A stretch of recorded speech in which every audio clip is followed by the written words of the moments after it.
భార్య పుట్టింటికి వెళ్ళగానే లవర్ని పిలిపించుకున్నాడు భర్త.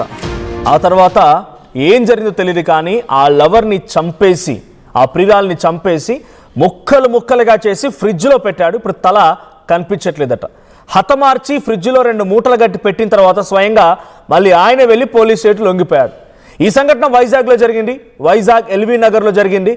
రవీంద్ర అనేటువంటి ఒక నేవీ ఉద్యోగి తన మాజీ పరిచయమైనటువంటి ఒక మహిళతో ప్రేమ వ్యవహారం కొనసాగించాడు. సో దానికి సంబంధించి before I continue with the breaking news, this content had some disturbing visuals, viewer description is advised. ఈ కాంటెంట్ మూల కొంత కలవరపాటు గురి చేసే అంశాలను తగు జాగ్రత్తలు తీసుకోమని ఆర్టీవీ హెచ్చరిస్తోంది.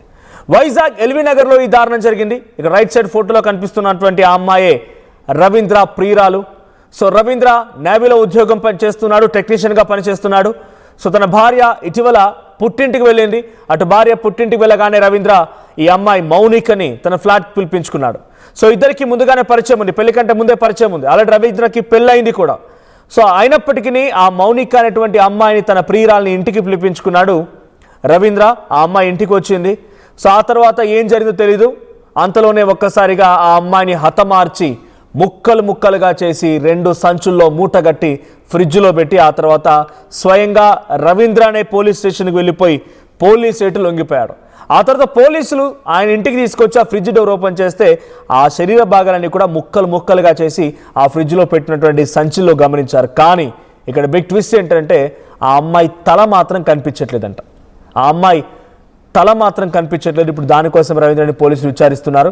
సో విజయనగరం జిల్లా రాజాంకు చెందినటువంటి చింతాడ రవీంద్ర నావీలో టెక్నీషియన్గా పనిచేస్తూ ఉన్నాడు.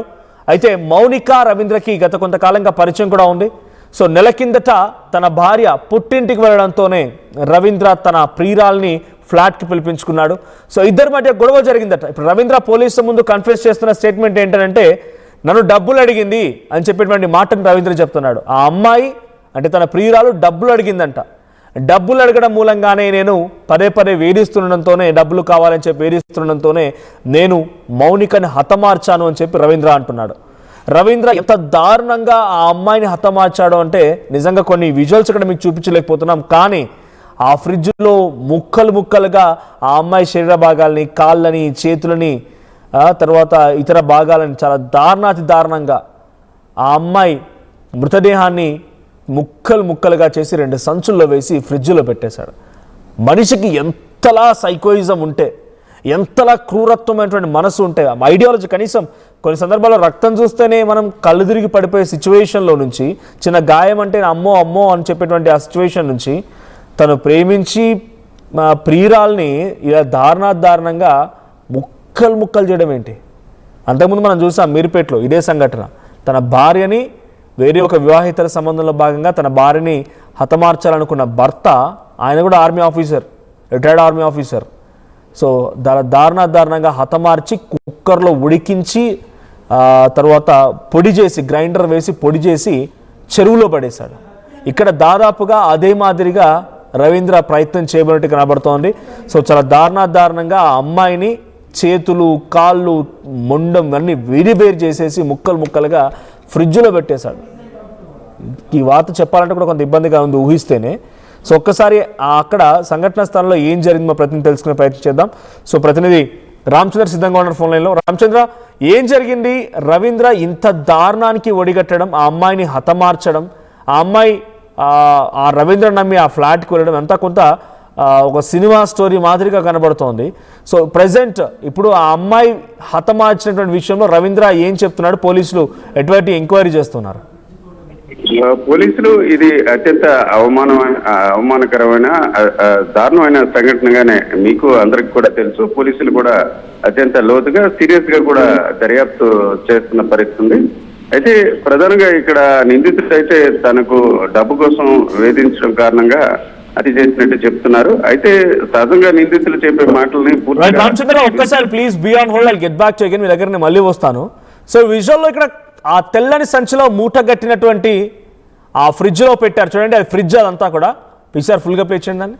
సో ఆ ఫ్రిడ్జ్లో మూట గట్టినటువంటి ఆ తెల్లని బ్యాగులో ఉంది మౌనిక సంబంధించినటువంటి శరీర భాగాలు. అదంతా ఫ్రిడ్జ్. అది పోలీసులు రికార్డ్ చేసిన వీడియో మీకు ఎక్స్క్లూజివ్గా చూపించే ప్రయత్నం చేస్తున్నాను. ఆ ఫ్రిడ్జ్లో ఆ అమ్మాయి శరీర భాగాల్ని ముక్కలు చేసి ఒక తెల్లని సంచిలో వేసి ఫ్రిడ్జ్లో పెట్టాడు. ఆ తర్వాత స్వయంగా ఆ రవీంద్రనే పోలీసుల ఎదుటకు వెళ్ళి లొంగిపోయి ఈ విషయాన్ని కన్వే చేసి మళ్ళీ ఆ ఫ్రిడ్జ్ దగ్గర తీసుకొని చూస్తే మొత్తం ఎముకలు ఉన్నాయి, దాంట్లో విడివిడి భాగాలు, చాలా దారుణంగా. నిజంగా మనం చిన్న కోడినో లేదంటే మేకనో కట్ చేసేటప్పుడు చూస్తేనే చాలా దారుణంగా ఉంటుంది. అటువంటిది ఒక మనిషిని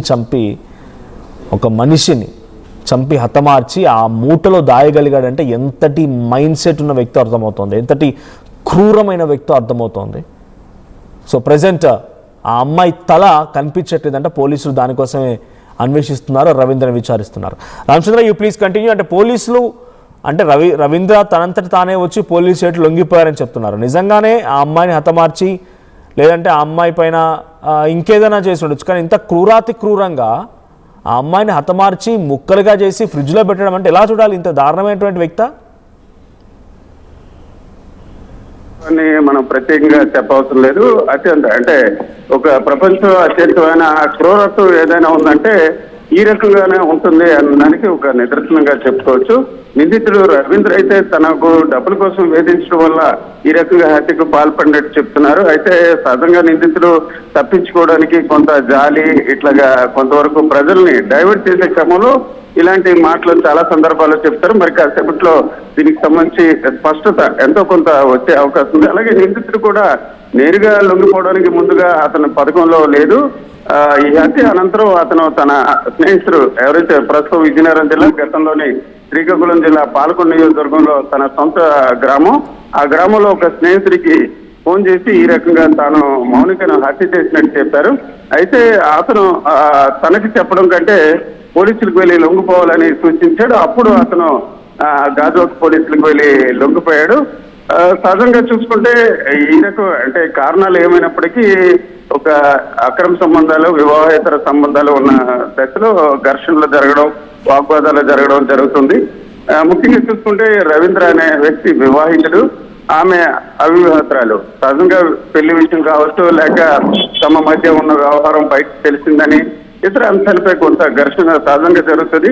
కానీ నిందితుడు ఒక డిఫెన్స్ ఉద్యోగి, అంటే ఒక బాధ్యత గలమైన ఉద్యోగి శాఖలో పనిచేసినప్పుడు కూడా ఇతను అత్యంత అవమానకరంగా ఈ హత్య చేశాడని స్పష్టంగా చెప్పవచ్చు. ఇప్పుడు మీరు విజువల్స్ లో చూసారో ఒక నిందితుడు అంటే నేరాన్ని కప్పిపుచ్చే ప్రయత్నం స్పష్టంగా చేశాడనే మనం చెప్పుకోవచ్చు. ఇంత దారుణానికి ఒడిగట్టడం గల కారణం ఏంటంటే ఆ అమ్మాయి తన భార్య నెల రోజులు అవుతోంది పుట్టింటికి వెళ్ళిపోయి, ఆ తర్వాత అమ్మాయిని పిలిపించుకున్నాడు. ఆ అమ్మాయి ప్రియురాలుగా ఉంది. సో ఏంటి ఆ అమ్మాయిని ఎంత దారుణం, కేవలం డబ్బుల కోసం హతమార్చాడా? అతను డబ్బుల కోసం హతమార్చాడన్న విషయంపై స్పష్టం లేదు. ప్రస్తుతం నిందితుడి మాటల్లో ఏంటంటే గత కొంతకాలంగా వివాహానికి ఇటీవల కాలం అంటే తొలి డెలివరీకి భార్య వెళ్ళింది. ఈ దశలో ఇటీవల కాలం నుంచే ఈమెతో ఆమె అతనికి రవీంద్రకి ఈ సన్నిహిత సంబంధాలు ఉంటూ కొనసాగాయి. అయితే తరచూ డబ్బులు అడుగుతుంది, డబ్బుల కారణంగానే గొడవ వస్తుంది. ఈ రోజు కూడా నిన్న కూడా అదే రకంగా ఇద్దరి మధ్య వాగ్వాదం జరుగుతూ కోపంతోనే హత్య చేసినట్టు నిందితుడు అతని స్నేహితుడికి చెప్పినట్టు తెలుస్తుంది. అయితే సహజంగా హత్యలు కొన్నిసార్లు విచక్షణ కోల్పోయి దశలో కొట్టడం ఏదైనా చేయడం జరుగుతుంది. అయితే ఆ తర్వాత అంటే సంఘటన అనంతరం అతను శరీర భాగాలు అలాగే నేరాన్ని కప్పిపుచ్చే ప్రయత్నం చేశారు. ఇది ఖచ్చితంగా ఒక అత్యంత ఘోరమైన అంశం మాత్రమే కాకుండా నిందితుల్లోని నేర ప్రవృత్తి స్పష్టంగా కనిపిస్తుంది. సహజంగా చాలా సందర్భాల్లో ఇలాంటి నేరాలకు పాల్పడినప్పటికీ నేరం అనంతరం నిందితులు లొంగిపోవడం కావచ్చు, లేకపోతే పారిపోవడం కానీ చేస్తారు. కానీ ఇతను ఆ రకంగా కాకుండా మృతదేహాన్ని దాచే ప్రయత్నం చేశాడు. ఆ దాచే ప్రయత్నంలో భాగంగా శరీర భాగాలు కొన్నింటిని ఫ్రిడ్జ్ లో పెట్టడం, మరొకటి ప్యాకింగ్ చేసి బయటకు పంపించే ప్రయత్నం చేశాడు. మీకు తెలుసు ఇప్పుడు కూడా ఆమె తల భాగం ఎక్కడ ఉంది అన్న విషయం కూడా తెలియని పరిస్థితుంది. ఈ దశలో పోలీసులు దర్యాప్తు చేస్తున్నారు. మనం కూడా ఇక్కడ ఆర్టీవీ అన్ని రకాలవి కూడా తన వంతుగా అంశాలను బయట ప్రజలు అలాగే ఇతర అంశాల ద్వారా నిజాలను బయట తీసే ప్రయత్నం చేస్తున్నారు.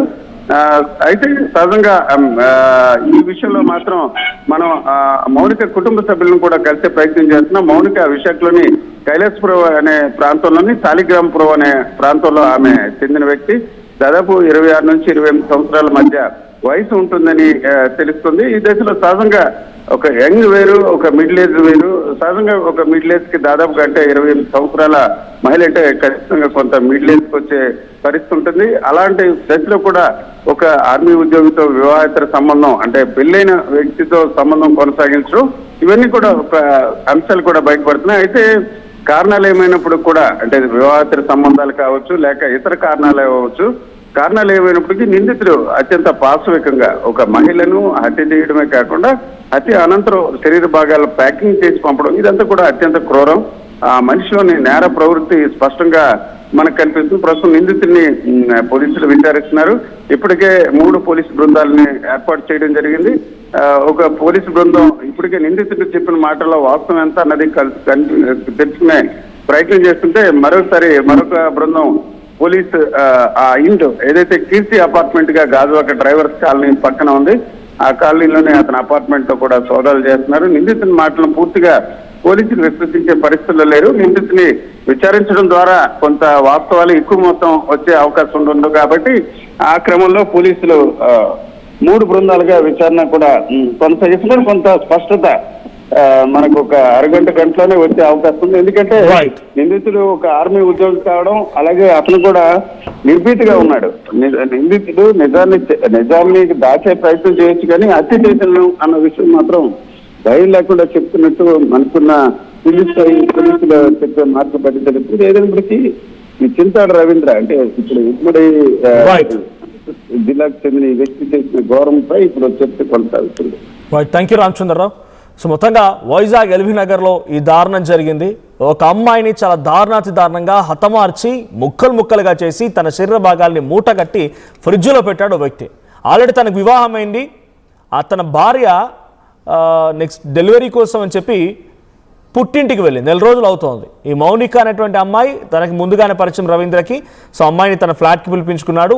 అయితే రవీంద్ర ఇక్కడ చెప్తున్న మాట ఏంటంటే ఆ అమ్మాయి పదే డబ్బులు అడిగి విసిగిస్తోంది, టార్చర్ చేస్తోంది, వేధిస్తుంది, అందుకే మౌనికని హతమార్చానని చెప్పి రవీంద్ర పోలీసుల ముందు కన్ఫెస్ చేసినట్టు తెలుస్తుంది. కానీ దీనిలో వాస్తవాలు ఏందని పోలీసు తెలియజేసే అవకాశం ఉంది. సో ప్రజెంట్ ఎంక్వైరీ కొనసాగుతోంది. అయితే ఇక్కడ శరీర భాగాలు అన్నీ ఉన్నాయి కానీ తల మాత్రం మిస్ అయిపోయింది. సో తలని ఎక్కడ పడేశాడు, ఎంత క్రూరంగా ఆయన ప్రవర్తించాడు అనేది మాత్రం ఇక్కడ కళ్ళకు కట్టినట్టుగా అర్థమవుతోంది రవీంద్ర నిర్వాకం అనేది. సో మౌనిక ఇప్పుడు రవీంద్ర ఫ్లాట్కు వచ్చి చాలా దారుణంగా ఈ స్థాయిలో తన శరీరాన్ని కూడా గుర్తుపట్టలేనటువంటి పరిస్థితిలో అమ్మాయిని చివరిసారి కడచూపు కూడా చూసుకోలేనటువంటి ఒక సిచ్యువేషన్లో ఆ కుటుంబం ఉంది. ప్రజెంట్ మౌనిక కుటుంబాన్ని కూడా ఆర్టీవీ సంప్రదించే ప్రయత్నం చేస్తోంది. సో రవీంద్ర నివాసం దగ్గర కూడా ఇప్పుడు పోలీసులు ఒక హైటెన్షన్ని క్రియేట్ చేశారు. అక్కడికి వెళ్ళి విచారిస్తున్నారు. రవీంద్రని కొంత విచారణ దిశగా ప్రయత్నం చేస్తున్నారు. సో ఎందుకు హతమార్చాడు, దీని వెనుక వాస్తవాలు ఏంటి, ఎందుకు ఇంత దారుణంగా చేయాల్సి వచ్చింది అనేది పోలీసులు ఇన్వెస్టిగేషన్లో తేల్చే అవకాశం ఉంది. చూడండి ఇక్కడ ఫోటోలో రైట్ సైడ్లో కనిపిస్తున్న వ్యక్తి ఆయనే రవీంద్ర. ఎంత క్రూరంగా ఎంత ఒక సైకోలాగా బిహేవ్ చేస్తే అర్థమవుతుంది.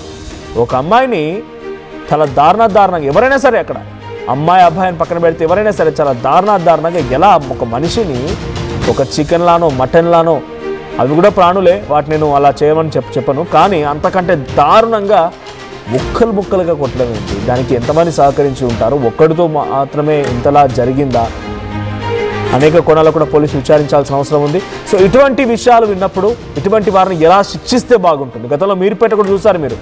మీర్పేటలో గురుమూర్తి అనేటువంటి ఒక వ్యక్తి తన భార్యని చాలా దారుణంగా ఇదే రకంగా హతమార్చి పొడిగా చేసి కుక్కర్లో వేసి ఉడికించి గ్రైండ్ చేసి పొడిని తీసుకెళ్లి చెరువులో కలిపేశారు.